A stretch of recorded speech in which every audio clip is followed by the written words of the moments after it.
मैं मानता हूं कि 2024 में कहीं कोई स्पर्धा नहीं है। देश एक तरफा मोदी जी के साथ आगे बढ़ रहा है। अभी तो किसी को प्रिंसिपल ऑपोजिशन का लेबल जनता ने लोकसभा में नहीं दिया। आना ना आना उनकी फुर्सत का सवाल है, परंतु परिणाम तो आना चाहिए ना। देखिए ना क्या आता है अभी काउंटिंग के दिन। मैं नहीं मानता कि इस प्रकार की बातों को देश की जनता सही मानती है। देश देख रहा है एक अकेला कितनों को भारी पड़ रहा है, एक अकेला कितनों को भारी पड़ रहा है।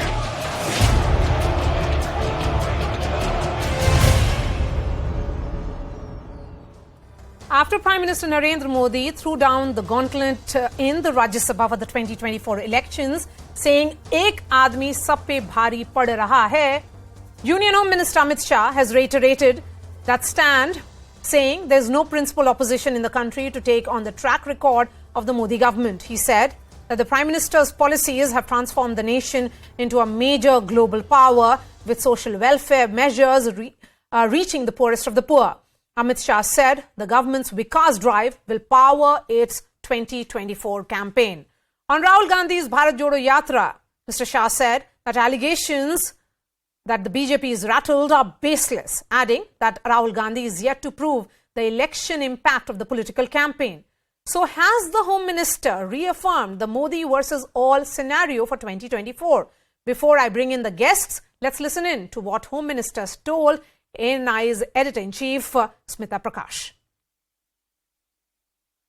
2024 को लेकर आप समझते हैं क्या आप ऑलरेडी एक एजेंडा लेकर चल रहे हैं कि 2024 के इलेक्शन के लिए क्या मुद्दा होगा बीजेपी के लिए, क्या मैसेजिंग होगा? देश का विकास, सुरक्षित देश से अर्थतंत्र को विश्व में सबसे तेज गति से बढ़ने वाला अर्थतंत्र बनाना, भारत का गौरव समग्र विश्व के अंदर पहुंचाने का प्रयास और सफलतापूर्वक इसकी स्वीकृति आई है, और देश के 60 करोड़ गरीब लोगों के जीवन स्तर को उठाने का 8 साल के अल्पकाल के अंदर जो प्रयास किया और हम उठाने में सफल भी हुए हैं।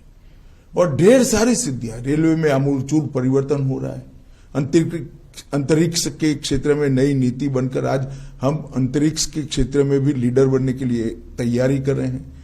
ड्रोन की पॉलिसी बनकर ड्रोन के क्षेत्र में भी हम आगे बढ़ रहे हैं। खदानों के क्षेत्र में भी बहुत सारी पॉलिसी हमने तय की है। इंडस्ट्रियल डेवलपमेंट के लिए, मेक इन इंडिया को सफल बनाने के लिए, भारत समग्र विश्व में उत्पादन का हब बने, इसके लिए ढेर सारी नीतियां बनाकर इनमें सफलतापूर्वक प्रयास किया है। भारत की डिफेंस के क्षेत्र में विदेश पर की निर्भरता को 30% ये 8 साल के अंदर कम करना, मैं मानता हूं बहुत बड़ी सिद्धि है। नॉर्थ ईस्ट पहली बार विकास का अनुभव कर रहा है। मैं तो अभी त्रिपुरा में घूम रहा हूं। आज भी एक मैं बहुत गरीब घर के अंदर भोजन करने के लिए गया था। उसने उसका टॉयलेट भी बताया, गैस का सिलेंडर भी बताया, घर में बिजली भी बताई और नल से आता हुआ पानी भी बताया और आयुष्मान भारत का कार्ड भी बताया। ये लाभार्थी स्कीम तो ये गरीब के घर में पहुंचा है सारा। मैं मानता हूं कि 2024 में कहीं कोई स्पर्धा नहीं है। देश एक तरफा मोदी जी के साथ आगे बढ़ रहा है। परिवर्तन की राजनीति, ये आप पिछले 8 साल और अब 2 साल, लेकिन क्या आप 2024 में आप प्रिंसिपल ऑपोजिशन किसे मानते हैं?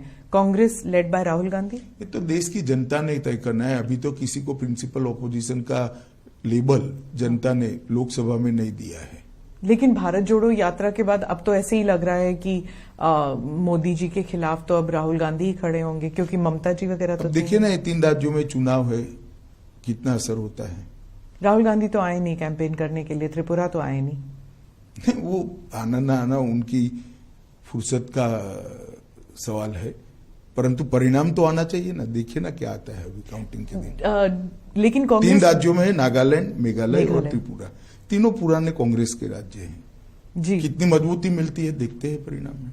पर वो अब गठबंधन के साथ इलेक्शन, गठबंधन में भी तो मिलेगी। सीट शेयरिंग किया उन्होंने। हाँ।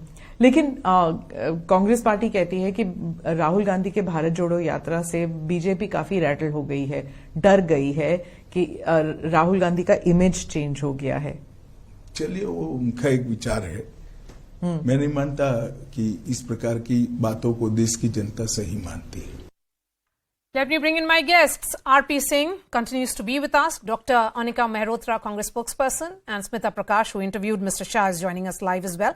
Smita Prakash, these 9 elections, which are scheduled to take place in 2023, is being seen as a precursor for the big battle for 2024 Lok Sabha polls. If you look at the messaging that is coming, and you had asked him clearly that if anything, Prime Minister Modi's speech in the Rajya Sabha has set the tone of how it will be going. एक आदमी सब पे भारी पड़ रहा है. Is that what the BJP's campaign will be in these 9 elections and also for 2024?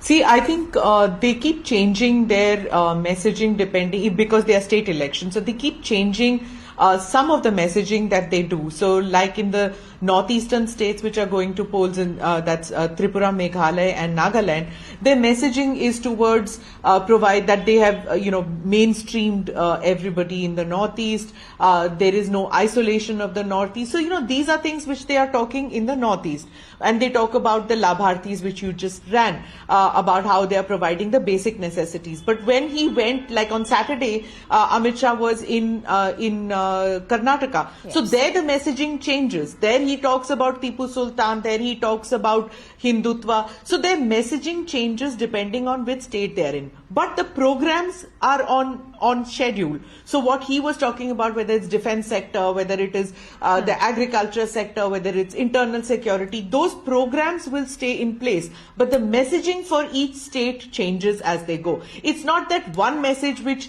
the Congress is playing everywhere, which is pyar ka dukaan, pyar ki rajniti. So whether it is Kerala or Kashmir, it's the same pyar that is being talked about. So here they are changing their messaging. Okay. So, pyar ki dukaan and pyar, as the Congress is saying, all that pyar has to really yield electoral dividends. Anika Mehrotra, the fact is that any policy, the biggest validation is the electoral victory. So, when the elections are taking place in these 3 states, why is Rahul Gandhi, who was on a Bharat Jodo mission, completely missing in action? Well, thanks to Smita ji for asking a question on Bharat Jodo Yatra, and that to the Honorable Home Minister, which he very smartly evaded, which he didn't have any answer. He just shrugged it off. So that is the impact, and that's why we say BJP is rattled on the Bharat Jodo Yatra. I understand, ma'am.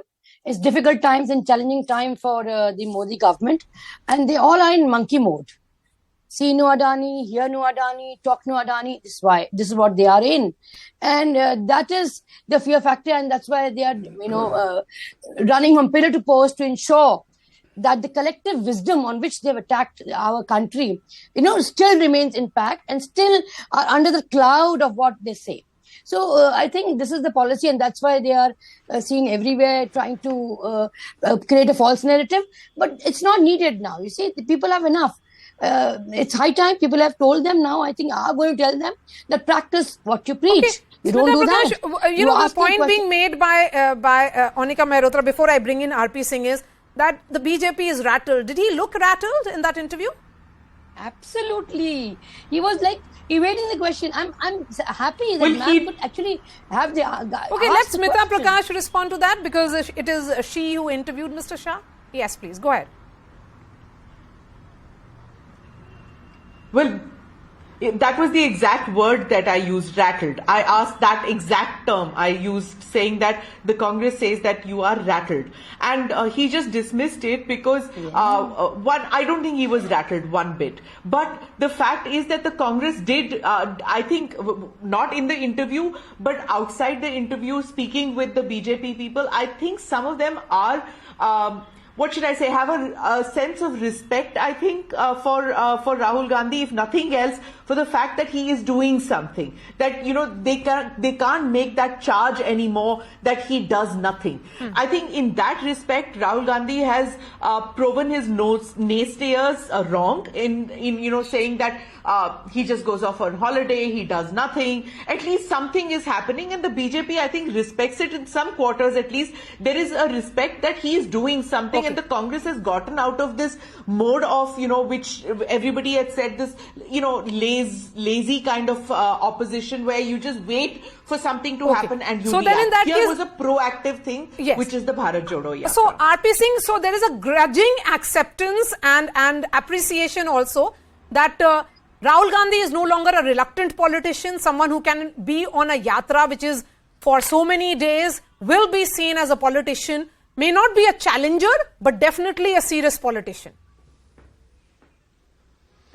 Do you seriously think he's a serious politician? But all he has said during the yatra, मैं हूँ, मैं नहीं हूँ, मेरा नाम राहुल गांधी नहीं है, राहुल गांधी तो रहा नहीं.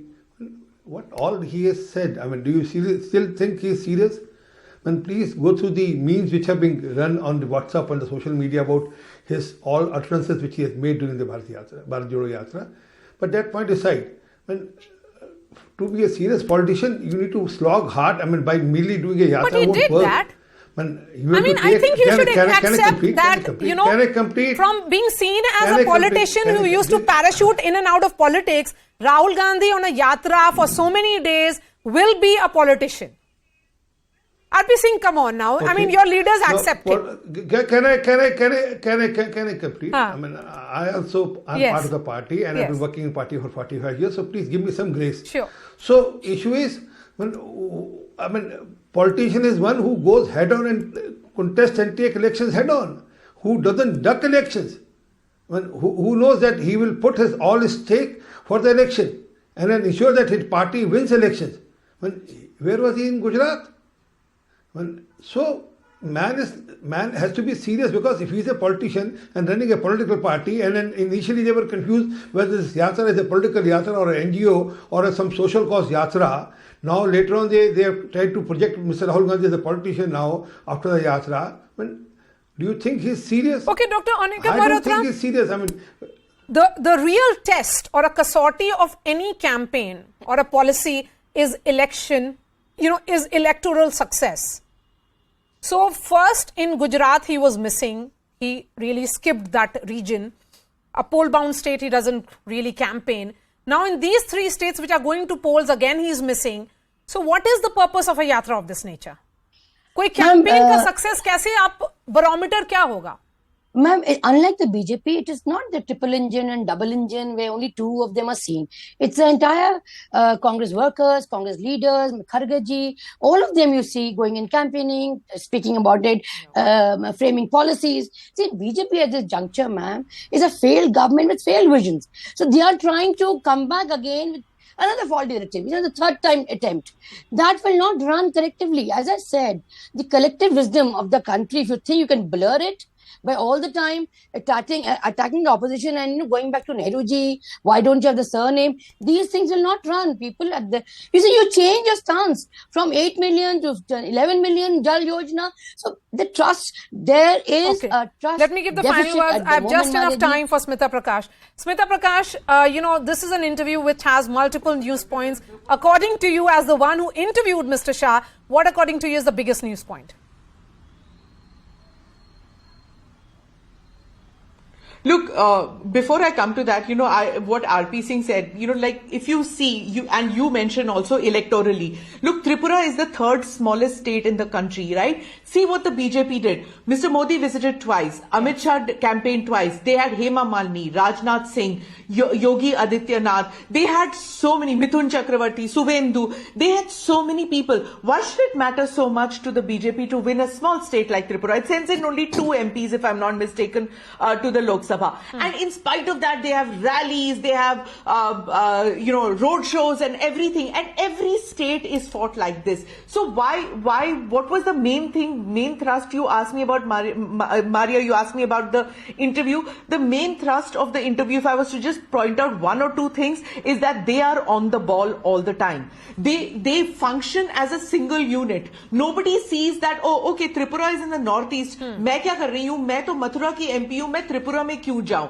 If Mithun Chakramarti might say, I've got nothing to do with that, but he goes there. You don't know what will click. Why should Yogi Adityanath move from as CM of Uttar Pradesh, go to Tripura? But he's doing that. What about the Congress? They were for decades in power in Tripura. Right. In spite of that, they just gave up to the communists. The communists are barely there. You don't see any symbol, but they work underground. They work in this underlayer, But what I'm trying to say is that the BJP is this well-oiled machinery, not just electorally. They understand that to implement their policies, programs, ideas, they need to win elections too. So that's one of the things that they do. All right, Smita Prakash, I appreciate your time. Dr. Anika Mehrotra and RP Singh, thank you so much. And as we have been saying, this is the party which has all hands on deck, and BJP chief JP Nadda is leading the BJP campaign in Shillong in Meghalaya. He will be releasing Sankalp Patra for Meghalaya Assembly elections tomorrow. There are shots coming in. Let's cut across to it. Meghalaya का एक अपना इतिहास है, मेघालय का एक अपना culture है और मेघालय अपने दृष्टि से विकास के कदमों के साथ अपने आप को जोड़ करके चलना चाहता है। लेकिन इसमें भी कोई दो राय नहीं है कि नॉर्थ ईस्टर्न के स्टेट्स में जब से मोदी जी आए हैं तब से एक विकास का आपस में कंपटीशन शुरू हुआ है और इस विकास के कंपटीशन में हमेशा हमारी कोशिश रही है कि सभी प्रदेश आगे बढ़े। लेकिन मुझे लगता है कि कुछ कारणों से, विशेष करके भ्रष्टाचार के कारण से, On that note,